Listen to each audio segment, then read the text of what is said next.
श्री बालकृष्ण लाल की बांगमयी प्रतिमूर्ति श्रीमद् भागवत महापुराण।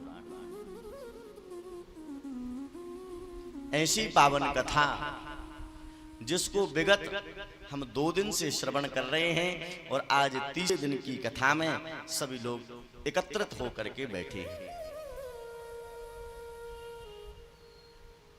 गोपियां कहती हैं भगवान से, भगवान जब श्याम सुंदर महारास में गोपियों को छोड़ करके चले गए तो गोपियां कह रही हैं, ठाकुर जी आप कि हम आपसे कैसा प्रेम करते हैं कि आपकी याद में, आपकी विरह में हम मरते भी नहीं हैं। हमने तो सुना है कि कोई प्रेमी से, अगर प्रेमिका से कोई प्रेमी बिछड़ जाए तो वह उसकी याद में अपने प्राणों को तज देती है, मर जाती है। और आप सोच रहे होंगे कि हमारा ये कैसा प्रेम है कि हमारी याद में गोपियां मरती नहीं हैं। तब गोपियां कहती हैं कि हे श्याम सुंदर, हम आपकी याद में मरना तो चाहते हैं, पर जो आपकी कथा रूपी अमृत है, तब कथामृतम तृप्त जीवनम कवि विरीडतम कलवसामहम श्रवण मंगलम श्रीमदाततम। आपकी श्रवण करते हैं, कथा को गाते हैं, सुनते हैं तो हम पुनः जीवित हो जाते हैं। आपकी कथा हमें मरने नहीं देती। श्रवण मंगलम, श्रवण, श्रवण माने सुनना। आपकी कथा जैसे ही हम श्रवण करते हैं तो श्रवण मंगलम, हमारे जीवन में मंगल होने लगता है। ऐसी मंगल प्रदान करने वाली भगवान की कथा, सारे अमंगलों का नाश करने वाली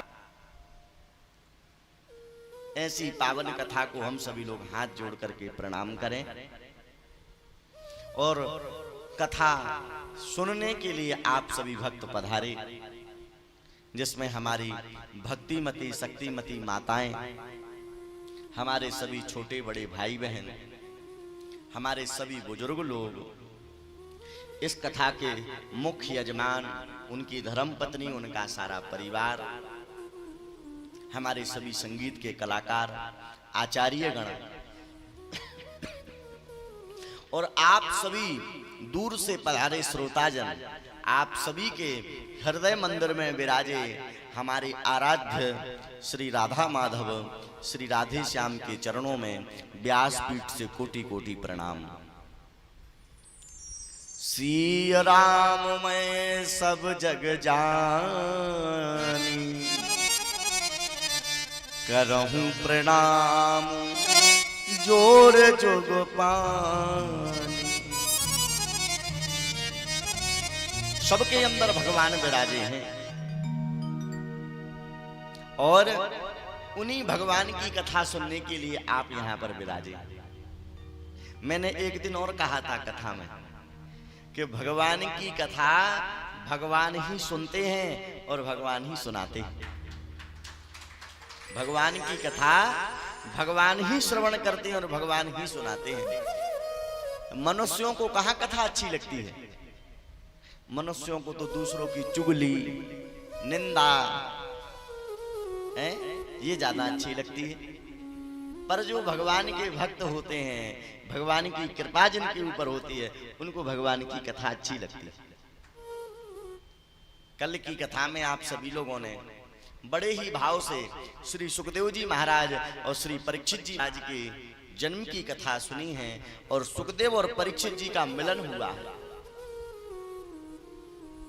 बंधुओं, जब परीक्षित जी महाराज के लिए श्राप लग गया, कैसा श्राप लगा कि आज से 7 दिन बाद आपकी मृत्यु हो जाएगी। उसी क्षण परीक्षित जी ने अपने पुत्र को तो राजा बना दिया और सब कुछ त्याग दिया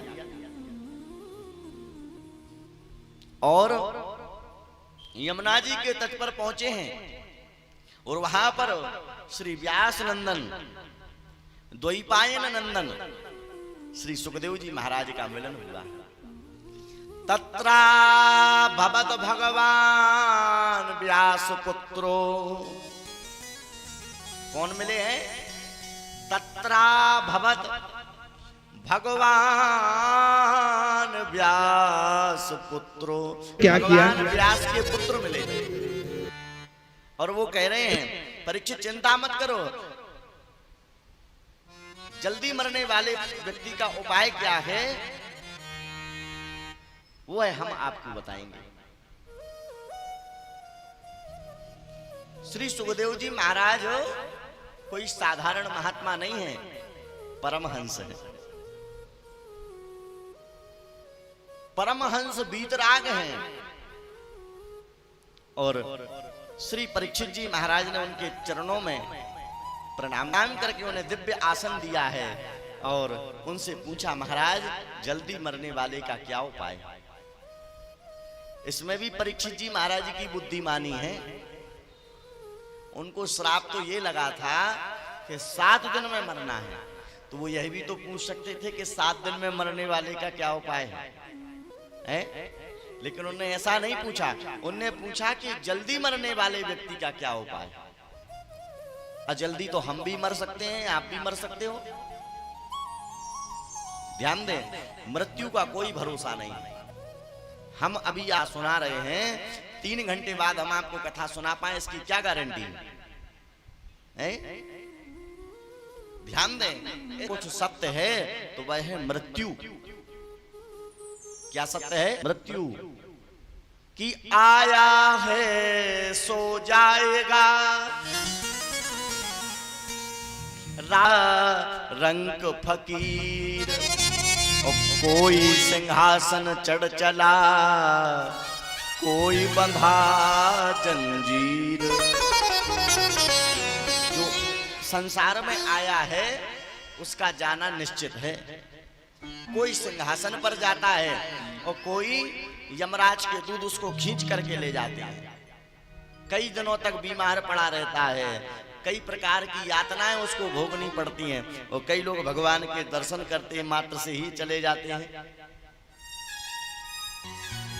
हमारे पूज्य गुरुदेव के गुरुदेव बैकुंठवासी पंडित श्री राममूर्ति जी, जिनकी पुस्तकों को पढ़ करके हमने कथा सीखी और अभी सीख ही रहे हैं। कथा व्यास नहीं है, हम सीख रहे हैं। हमारे गुरुजी बताते थे उनकी मृत्यु कैसे हुई। हमने गुरुजी कैसे हुई बोले, रोज वह संध्या वंदन करते थे और संध्या वंदन करने के बाद सूर्य भगवान को अर्घ देते थे और अर्घ देने के बाद सूर्य भगवान को साष्टांग प्रणाम करते थे। क्या करते थे? लेट करके साष्टांग प्रणाम करते थे। था उनकी विशेष हुई। बनारस के बड़े विद्वान पंडित श्री राममूर्ति पौराणिक जी, और आज वह संध्या वंदन करके फ्री हुई और सूर्य भगवान को अर्घ दे रहे थे और जब साष्टांग प्रणाम किया तो फिर उठे नहीं,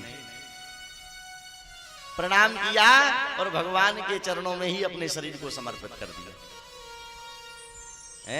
ये सिंहासन की मृत्यु है। शरीर में कोई रोग नहीं है, सारा शरीर निरोगी है और भगवान के धाम की यात्रा उन्हें प्रारंभ हुई। बंधुओं, इसीलिए हम भगवान की कथा सुनते हैं, इसीलिए हम भगवान का भजन करते हैं कि हे प्रभु हमारी अंत की क्रिया सुधार देना। अंते यामति सागति, मति खराब हो जाती है और जब मति खराब होती है तो गति भी खराब हो जाती है। अरे आप कैमरा आपकी फोटो खींच रहा है और जैसे आप बैठोगे कैमरा में वैसी फोटो तो आएगी है? जैसा आप अपने शरीर को बना के रखोगे वैसी फोटो आएगी।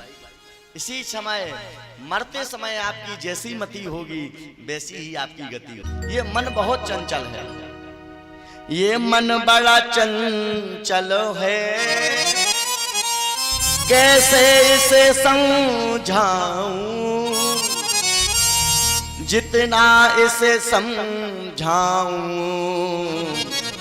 उतना ही मचल जाए। इसको जितना समझाएं उतना ही ये मचल जाता है।